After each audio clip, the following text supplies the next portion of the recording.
Aqui é o Consim, Construção Imperial, primeiro canal de notícias com visão monarquista do Brasil. E, enfim, essa notícia aqui eu deveria ter trazido ontem, mas ela é importante para falar de outra notícia de hoje. O que acontece? Ontem, o Alckmin, ele anunciou algumas medidas para baixar o preço do alimento. Só que, na verdade, ele está fingindo que está baixando o preço do alimento. O problema da esquerda é que a esquerda, ela sempre toma medidas fáceis. Ela sempre quer uma medida fácil para resolver um problema complexo e multifacetado, como diria o ANCAPS. E esse é um problema complexo e multifacetado que estão querendo resolver de forma simples e burra. Vamos lá. O Alckmin anunciou medidas para baixar o preço dos alimentos. Tarifas de importação de carne, café, açúcar, milho e azeite serão zeradas. Ótimo, perfeito. Toda vez que a gente isenta imposto, é bom. Toda vez que a gente consegue diminuir os impostos, são bons. Só que, naturalmente, para a gente diminuir imposto, a gente tem que diminuir gasto. E, se ele está propondo uma diminuição de imposto, ele também vai ter que propor uma diminuição de gasto. Senão fica inconstitucional, não tem como fazer isso.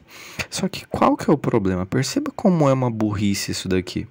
A ideia, do tonto aqui junto com os outros tontos ao redor, é o quê? Diminuir o imposto de importação de carne, café, açúcar, milho, azeite, óleo de girassol. Mas, gente, vamos pensar rapidinho. Quem que produz carne? Quem que produz carne que vende para o Brasil? É o Brasil que vende carne para o mundo inteiro. É um exportador tremendo de carne para o Brasil, para a Europa. Exporta carne para o mundo inteiro. Café, a gente tem produção de café. Açúcar, a gente tem produção de açúcar. Assim como o milho, assim como o azeite. O azeite a gente importa da Europa uma parte, mas tem também a produção de azeite aqui. A questão é, por que não diminuir imposto de quem produz no Brasil, ao invés de diminuir imposto de quem produz fora do Brasil? Imagina que você produz carne aqui no Brasil. O seu imposto você tem que continuar pagando. Aí você vai ter que vender aqui, vai ter que vender a R$50. Por quê? Porque se você não vender R$50, você não vai conseguir pagar imposto do governo. O que o estrangeiro vai conseguir? Ele vai conseguir vender a 45. De quem que você vai querer comprar? De quem produz aqui a 50 ou de quem está vendendo lá fora a 45? Tu vai querer comprar lá de fora. Se você comprou lá de fora, você está desestimulando a produção nacional e está incentivando a produção externa. A quem é vantajoso você aumentar a produção externa e se tornar mais dependente dos produtores externos do que dos produtores nacionais. Eu lembro que aqui também estava falando a questão de biscoito. Tem aqui azeite... Biscoito, diminuir a importação de biscoito, sardinha, etc. Biscoito, eu sou de Sorocaba. Tem fábrica de biscoito aqui no meu bairro. Uma fábrica até que pequena, do tamanho de uma casa. Eles fabricam várias caixas por dia, sai alguns furgões ali com caixas de biscoito. Eu vou ter que chegar para esse cara, pro dono dessa fábrica e falar para ele, cara, tu é um idiota. Tu vai ter que montar, é melhor você pegar a sua fábrica, montar no Uruguai e vender para o Brasil com importação zerado do que você produzir no Brasil e ter que pagar imposto. Por que tu paga imposto? Por que tu prefere pagar imposto para o Brasil ao invés de produzir lá fora e vender aqui para dentro, que vai ficar mais barato? O que o Alckmin está falando é, você que produz no Brasil, você é um tonto. Você que fabrica comida no Brasil, que industrializa, você é burro, você é tonto. Nós não queremos você aqui. Nós queremos produtores de fora. É isso que esse idiota está querendo fazer. A curto prazo, pode até tentar resolver alguma coisa, pode até ter alguma diminuição de preço de imediato, porque realmente cortar imposto é a forma correta, mas ele está cortando da forma errada. Por quê? Se o cara que produz aqui tem uma concorrência desleal com quem produz lá fora, qual que é a tendência a longo prazo de quem produz aqui no Brasil? Parar de produzir. Se a gente para de produzir, ou tem uma diminuição de produção daquele alimento, o que acontece? A longo prazo, produto interno fica mais caro. Ficando mais caro, a gente fica mais dependente da produção externa. E a produção externa tem a oscilação do dólar e da demanda daquele país. Se a gente vai comprar carne da Argentina, por exemplo, a gente vai ficar dependente da Argentina. Se a Argentina quiser diminuir os impostos nacionais deles mais ainda, para incentivar mais ainda a venda nacional da Argentina, o que vai acontecer? Vai diminuir carne no mercado. Diminuindo carne no mercado vai ficar mais caro para o Brasil. Perceba como é sensível para um país você depender da produção de alimento de outro país. Este daqui é o tonto do ano, parabéns para ele. Aí depois ele estava pensando aqui em outros impactos nas produções nacionais. Desses outros impactos tem algumas medidas que são interessantes. Essa aqui, a aceleração do CISBPOA, que é o que deu mais polêmica, né? Que eu estava vendo que o pessoal estava brigando porque estava querendo diminuir a vigilância sanitária em relação ao aumento de produção. Gente, prestem atenção. Para diminuir a inflação é complexo, mas tem que confiar no processo. Você tem que aumentar a produção e você tem que diminuir os custos. Simplesmente assim, aumentar a produção e diminuir os custos. Como você aumenta a produção? Não tem como o governo plantar de imediato.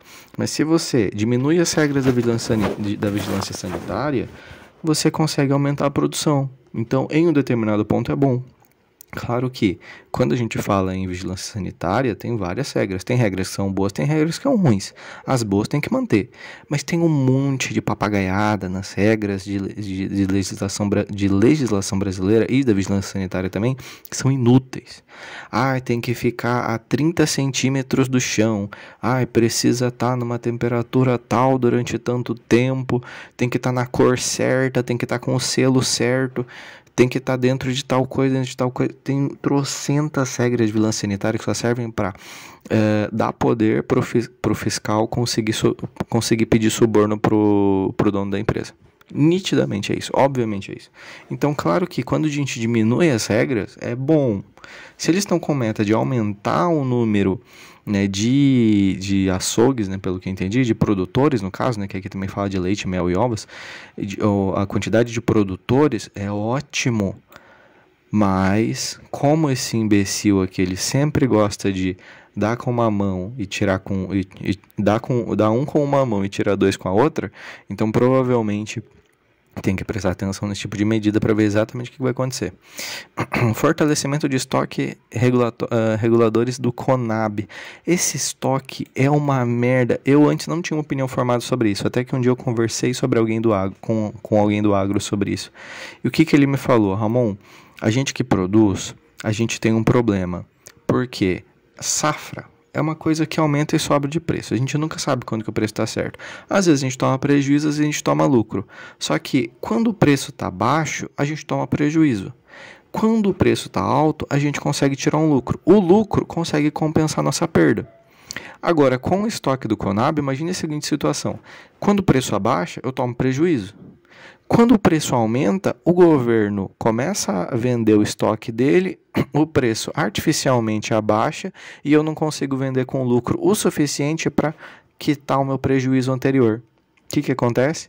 A fazenda tem que viver com juros sobre juros, dívida em cima de dívidas, até que o dono não consegue mais aguentar e tem que fechar a produção, tem que mudar de ramo, tem que fazer outra coisa porque não está mais valendo a pena. Esse é um dos problemas do Brasil que o Bolsonaro conseguiu resolver. O Bolsonaro acabou com essa bosta porque estrategicamente para o país era uma merda. Estava diminuindo a produção. Lembra que eu falei? Diminuiu a produção e diminuiu o custo. Plano Safra com foco na cesta básica. Isso daqui eu não tenho uma opinião exatamente formada, porque o Plano Safra é uma coisa complexa que, se nós temos a nossa agropecuária mais desenvolvida e mais forte no Brasil, como que a gente ainda precisa de financiamento público para eles? Né? É uma coisa que precisa ser estudado. A gente precisaria ter mecanismos do mercado financeiro, criando fundos de investimento, criando formas de crédito no mercado financeiro, para que as pessoas comuns conseguissem financiar o agro, ao invés do agro depender do governo para isso. Então eu acho que a gente poderia, isso aqui é uma coisa que a gente poderia dar uma estudada melhor.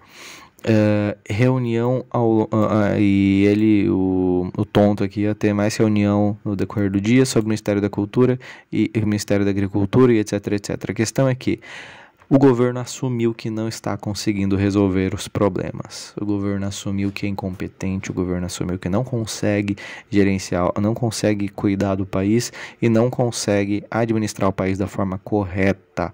Essa é a melhor notícia que nós da oposição poderíamos ter, porque é um atestado de incompetência, porque agora não tem mais argumento dos esquerdistas dizendo que o governo está bom e que os preços estão bons, porque o próprio governo está falando que está ruim. A questão é que, infelizmente, vivemos uma república horrorosa, que a gente depende da boa vontade do executivo, legislativo e judiciário para que mude alguma coisa, e nós sabemos que não vai mudar. Se vivêssemos em uma monarquia, seria muito mais fácil resolver isso aqui. Na primeira medida que a gente visse que realmente a inflação estivesse descontrolada no país, coisa que está, porque se o governo não consegue controlar, está descontrolado, que está descontrolada no país, simplesmente o monarca em exercício poderia escrever uma cartinha para o legislativo pedindo para que o legislativo fizesse uma votação para decidir se o primeiro-ministro continuava ou não no poder. Simples assim, uma votação simples, feita com muita tranquilidade. Depois de feito a votação, no mesmo dia ou no próximo, o executivo já saía de lugar e já colocava outra pessoa. Nós temos que entender que cargos são cíclicos. Nenhuma pessoa é presidente, ela está vice, ela não é vice. E, infelizmente, no Brasil, por não termos uma monarquia forte, o nosso executivo quer tomar esse lugar também. Ele acaba se usufruindo desse poder sem ter legitimidade para isso, que acaba que, para tirar um tonto desse, demora muito tempo. Infelizmente estamos sangrando já faz 2 anos e vamos sangrar ainda mais, porque esses incompetentes não conseguem resolver os problemas, e se resolvem, ao invés de resolver o problema da fome, eles preferem matar quem está com fome.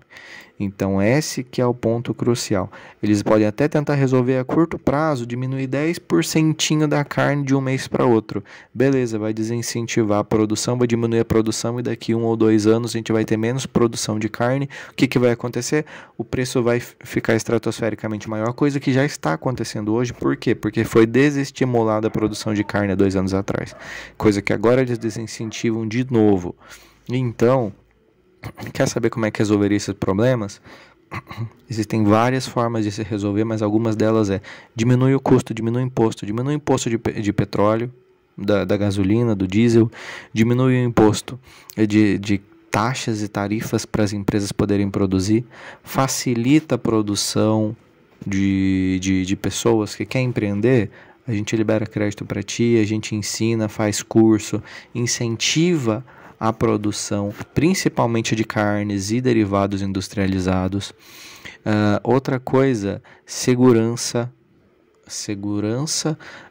territorial, para que não aconteça mais aquelas tomadas do assentamento do MST, que é horroroso, aquele negócio, dá uma insegurança gigantesca para o nosso agro, e facilitar juridicamente a criação de fundos agropecuários, fundos de investimento, para que as pessoas pudessem investir e emprestar seu dinheiro com um juros melhor para esses tipos de produção. Mas enfim, tudo isso que eu falei são atitudes de governo e não de Estado. A monarquia, como poder de Estado, poderia interferir no governo simplesmente impeachmentando eles, colocando eles à votação para tentar impeachment esses tontos.